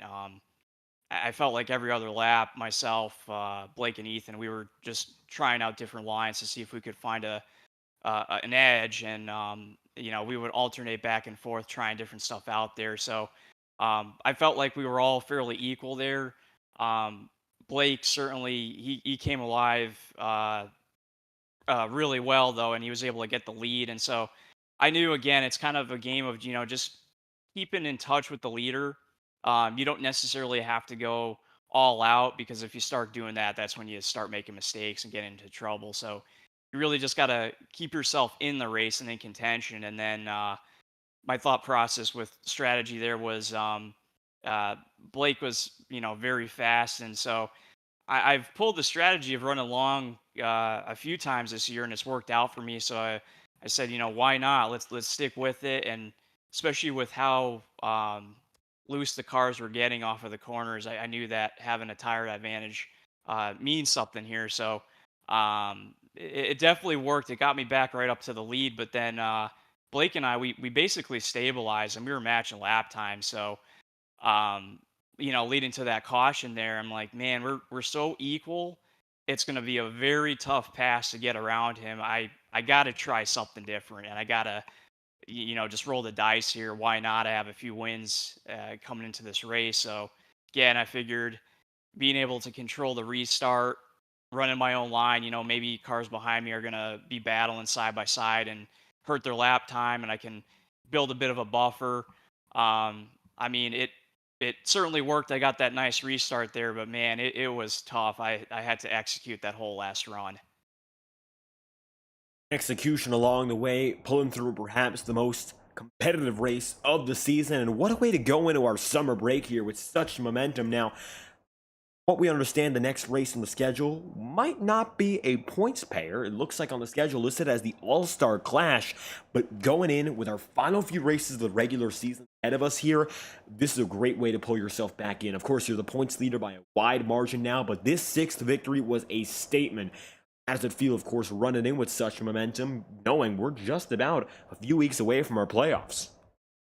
Yeah, I mean, this is certainly a momentum builder. I view pretty much every race leading into the playoffs as a test, and tonight was one of the best tests that we had all year for myself. So, um, again, just got to keep doing what I'm doing here and executing, and if we keep clicking off these wins and strong finishes, the points take care of themselves. So, just got to continue this momentum moving forward. And pulling through with major momentum to end our first leg of this campaign. Michael Araya, win number 6 in Iowa. If you have any final comments you'd like to give out or any final shout outs to make, let us know now. Yeah, of course. My sponsor, Sim Speed Shop. Got to give them a shout out. Also, of course, giving a shout out to the admins tonight, and everyone overall within this league did a great job tonight. I mean, only one caution at a very, very tough track. So, proud of everybody's efforts for keeping it clean. And it certainly makes running these races a lot more fun when we can go to some of these tracks like this and have these long green flag runs. And, of course, David, as always, I got to give a shout out to yourself for putting on the broadcasts. Michael, another fantastic run today, beating some of the best in this field in the heat of the moment. Win number 6 here in Iowa. We thank you for your time. All right. Thank you. Michael Araya on the move. Bring in our next driver, second place on the day. It's the number 4 machine, Nick Tarbuck.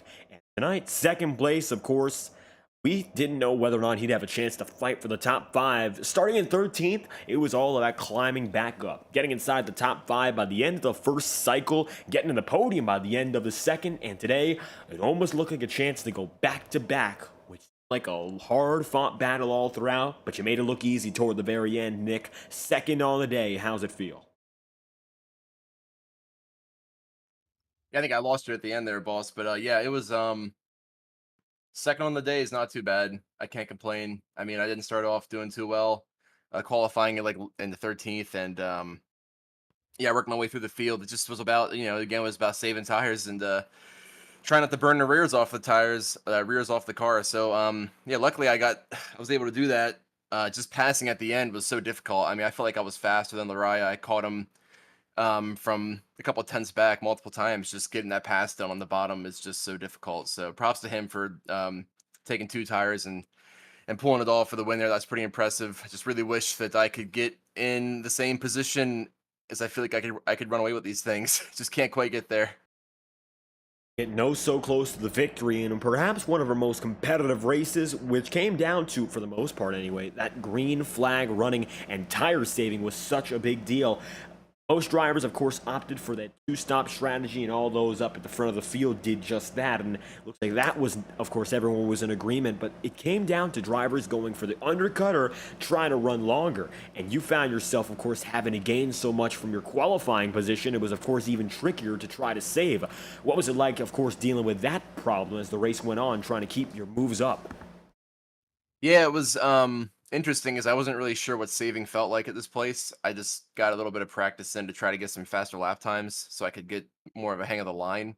So yeah, my first run was, I think me having to pass so many cars on the low side helped me just unintentionally save.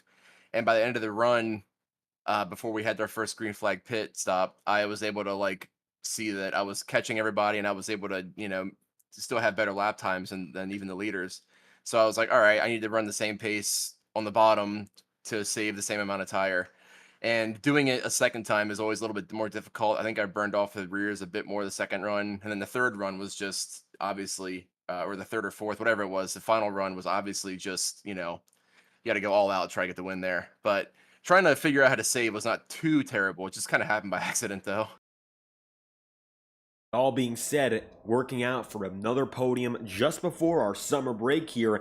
And as it stands, with these past few very solid runs, you find yourself second in the championship standings heading into our summer break. It looks like you've been able to put yourself back up from where you started with those first 2 wins and thrown together a string of podiums and a win. Now, a lot of momentum heading in. What's it feel like, of course, no weeks off to center ourselves back in before focusing on the race? Yeah, it's gonna be a good break. I need a good break. I love doing this every Monday and Tuesday, but it's always great to just kind of know that you have a little bit of time off to reset. Maybe try some different racing out for a little bit. But the momentum is definitely great. A good run at Gateway, good run at Silver, which is kind of unexpected. Tonight was an unknown, and I never raced here. So New Hampshire is pretty similar to Iowa and to Gateway. So we're gonna see how that, if after a few weeks off, I can maybe come out and actually win one of these things again. I feel like I run down the guys in front and then just can't pass them. So maybe I'll just be the guy in front next time, hopefully. Course, next time could be a chance to be the driver at the top of the board, but tonight, going for what could have been 2 consecutive wins in Iowa, it's 2 straight podiums and a second place on the day. Nick Tarbuck, if you have any final shout-outs you'd like to make, well... Thanks, man. Yeah, I want to thank you for broadcasting as always. Thanks to the admins for putting on a great race. Thanks to the whole league, actually. That was an amazing race, really, start to finish. Thanks to everybody who watched, mom, dad, the boys back in the chat. And yeah, we'll see you all after the break. Great way to pull things through right before our summer break. Nick Tarbuck, second on the night. Thank you for your time. Thanks, man. Have a good one. And for Blake Cannon, we have one more driver to speak to. Podium, the number 27 crew with a top 3 tonight, and look to be the dominant drivers through those flag runs and still able to come through with the podium when all was said and done. Blake Cannon, final driver on the podium today. How was it out there in Iowa? Definitely didn't expect to be talking to you finishing third after the first 150 laps, but just extremely disappointing. Of course, that final caution making all the difference from what seemed to be dominant up in front. When it comes down to those final 50 laps, could you walk us through your perspective? Because it seems that was the moment where, of course, the race switched. I think Michael taking 2 tires was definitely a good call, and then I took 4 tires and I put fuel in the car. And looking back, I probably wish I wouldn't have done that. I just wanted to keep the car the same it had been the entire 150 laps, and I just, for some reason, with the more fuel I had in it, whereas a lot of people didn't put fuel in, it just made me extremely tight through the center and then loose off, and I just didn't have enough laps to really get going. So it's frustrating because I felt like the worst I was gonna run might have been second if it stays green. I was just really saving my stuff in front of Michael, uh, but yeah, just frustrating. Still not able to come home with that race victory. The podium, you're able to keep yourself up on there. Not a lot of trouble in regards to that. We noticed tonight all throughout it came down to those tires, and you haven't come here at the Gen 4s at Iowa 4. You think that in regards to how the car was driving, the tires are the most important part, or was there something else to it? I think I was really big on technique. I mean, the tires obviously, but I found that I found the low line early in the race. I never really ran the top, and I just stuck with it. And then that first run, I was killer with 20, 30 laps left on our tires. I'd run the guys down in front of me and then pulled away. So I felt really good. And then the second run, I felt really good. My tire wear was way better, and I had a good lead. And I thought the third run was going to be the same, but yeah, tire wear was big, but it's all about technique as well. So I love this racetrack. I really thought after that first run I was going to have a good chance of winning, and unfortunately, 2 weeks in a row I have started off really good and couldn't seal the deal. So Final podium before heading into our weeks to break before we get back to competition. With that being said, right now you've been able to make yourself one of the contenders, even though you didn't start the season with us here, about a half season's worth of a campaign and still up there, and now fighting to get within inside the top 10 in the points and then on out. The playoffs are coming up soon, and I'm not quite sure if your mind is on that just yet or if you're thinking still about making it one race at a time. yeah, I think your mind, whenever you win a race, your mind's always on the playoffs because that was my first objective coming in, being so far behind the start of the season. I had to get a win to even think about the playoffs. So now that I got a win, it's kind of opened me up to be able to drive a little bit harder. But I mean, definitely got momentum going on my side. I mean, I can start the race off good, lead a lot of laps, but it was cool to have Lariah and Nick and Ethan up there. I mean, the 4 guys that have won in the series all battling for a win. So it's as hard as it gets, man. These guys are tough to beat, and you got to be perfect for 200 laps, clearly. Mentioned the fierce competition tonight up at the front of the field. Blake Cannon fighting amongst some of the best who have won in this series so far. Third on the day. Any final shout outs you'd like to make before? Man, just got to congratulate Michael. I mean, he's hard to beat week in and week out as well as Ethan. I mean, for some reason, Ethan was a little bit off tonight, but next time we race, he'll be right up there again. And Nick's always hard. So, congrats to all them guys, and thanks to you for doing the broadcast, and thanks to everybody at Integrity Racing League. It doesn't get much better than this. So, just thanks to everybody. Just like that, Blake Cannon pulling through third in the day here in the Iowa Speedway. We thank you for your time. Yeah, absolutely. Cannon on the move, that's a word from all of our top 3 drivers in tonight's event. Blake Cannon third, Nick Tarbuck second, and Michael Laraya, your race winner in the number 44, able to get it done with that final run going all in his favor. That being said, this is our final race of the season before our summer break. We're going to take 2 weeks off here in the Octane Series and regroup with a mystery event, our Integrity All-Star Clash, coming up 3 Tuesdays from now, so make sure to stay tuned to FTN for more updates and when we will be returning with more racing action. The Octane Series will be away, but our next broadcast will be on Thursday night with the eNASCAR Road to Pro qualifying iRacing series coming back for the beginning of round 2. This has been a presentation of the Iowa Speedway's Cornfield 200 and Iowa Speedway playing host here in iRacing's Motorsport Simulation. Thank you all for watching exclusive coverage of the Integrity Octane Series brought to you exclusively live on FTN. I've been your host for tonight's broadcast, David Kreutz, commentating and producing. Enjoy tonight's event. Make sure to leave a like on the stream and subscribe to the channel. Your support is always greatly appreciated. Thank you all for watching tonight's coverage live on FTN and hope you have a fantastic night.